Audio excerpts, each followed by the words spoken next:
हम लोग देखेंगे। ठीक, उसके बाद वैष्णव धर्म से संबंधित कैसे कैसे क्वेश्चंस बन सकते हैं वो सारे बात हम लोग देख लेंगे। चलिए ठीक है, कुछ बेसिक इन्फॉर्मेशन, जैसे वैष्णव धर्म जो है सो कृष्ण से संबंधित है, भगवान विष्णु से संबंधित है। ठीक है, कृष्ण का जो सबसे पहला उल्लेख है, ठीक है, छंदोग उपनिषद जो है वो कृष्ण का उल्लेख करता है देवकी का पुत्र व अंगिरस के शिष्य के रूप में। ठीक है, अंगिरस के शिष्य के रूप में। और विष्णु के अवतार का पहला साक्ष्य जो मिलता है वो भी मिलता है मत्स्य पुराण से। ठीक है, और कृष्ण के बारे में जो प्रथम उल्लेख मिलता है वो मिलता है कहाँ से? छंदोग उपनिषद से। ठीक है, और जो भगवान कृष्ण थे वो उनका गोत्र क्या था? कबीले गोत्र के थे। ठीक है, कबीले गोत्र के, ये भी महत्वपूर्ण क्वेश्चन बनता है। ठीक है, यहाँ तक बात क्लियर है? ठीक है, यहाँ तक बात ठीक है। चलिए, इसके बाद है कि बेसनगर का जो स्तंभ है, ठीक है, वो वासुदेव कृष्ण का सबसे प्राचीन स्तंभ है। इसकी स्थापना किसने की थी? हेलियोडोरस जो है इसकी स्थापना की थी। किसने की थी? हेलियोडोरस।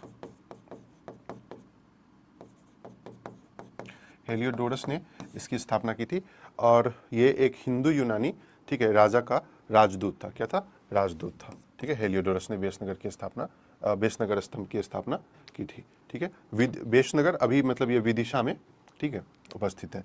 इसके बाद ये तो हम लोगों ने देख लिया। ठीक है, इनके 10 अवतार जो है, ठीक है, मत्स्य, कुर्मु, वराह और ये सारे बुद्ध अंतिम कल की, ठीक है, ये इनके टोटल 10 अवतार हैं।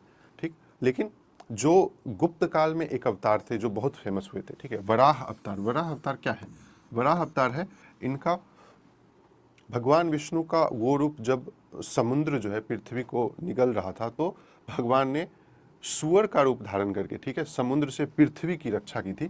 ठीक है, समुद्र से पृथ्वी की रक्षा की थी, वही है वराह अवतार। ये क्वेश्चन है, वराह अवतार कौन से काल से संबंधित है और वराह अवतार में भगवान विष्णु के कौन से रूप का वर्णन है। ठीक है, तो ये बात याद रखिएगा। क्लियर है? इसके बाद कुछ जो है मत है और उसके आचार है, तो ये हम लोगों को याद करना पड़ेगा। क्या करना पड़ेगा? याद करना पड़ेगा। देखिए, इसको याद करने का ना बड़ा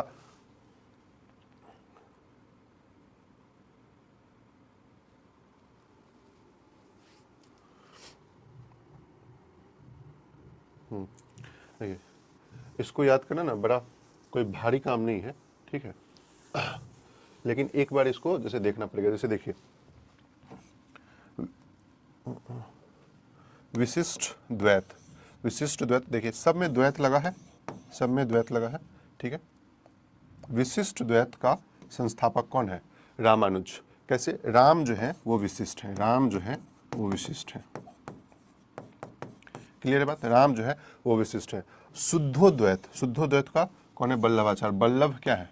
बल्लभ जो है, बल्लभ वो शुद्ध है। ठीक है, शुद्ध है। ठीक है, द्वैताद्वैत के निम्बकाचार्य। ठीक है, अच्छा, निम्बकाचार्य के शनक संप्रदाय से भी प्रश्न आया हुआ है कि निम्बकाचार्य कौन से संप्रदाय से संबंधित है? तो निम्बकाचार्य जो है वो शनक संप्रदाय से संबंधित है। क्लियर है बात? ठीक है, और आनंद तीर्थ जो है, आनंद तीर्थ जो है वो द्वैत संप्रदाय से संबंधित है। एक बारी आप इस टेबल को देखेंगे, ठीक है, और आपको, मुझको उम्मीद है कि ये कोई उतना भारी काम नहीं है कि आप लोग को याद ना हो पाए, तो ये आसानी से याद हो जाएगा। ठीक, इतना ही बस हम लोग को इसमें याद करना होता है। चलिए, अब कुछ इसकी बेसिक्स बातें हैं, जैसे कि कोई भी धर्म का कोई पालन करता है तो क्यों करता है? मोक्ष की प्राप्ति के लिए। तो मोक्ष की प्राप्ति के लिए सब धर्म ने अपने अपने कुछ मार्ग दिए हैं। तो जो वैष्णव धर्म है ना, वैष्णव धर्म, उसके मोक्ष की प्राप्ति का मार्ग जो है वो भक्ति है। क्या है? भक्ति है। मोक्ष का मार्ग क्या है? भक्ति है।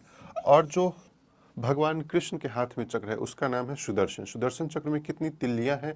ये भी प्रश्न ऑब्जेक्टिव में वन लाइनर में पूछा जाता है। तो 6 तिल्लियां हैं। ठीक है, 6 तिल्लियां हैं। अच्छा, अंकोर वाट मंदिर। अंकोर वाट मंदिर जो है जो सूर्यवर्मन द्वितीय द्वारा बनवाया गया था, और विश्व का सबसे बड़ा मंदिर है जो कि कंबोडिया में स्थित है, अंकोर वाट मंदिर। क्लियर है बात? क्लियर है। चलिए,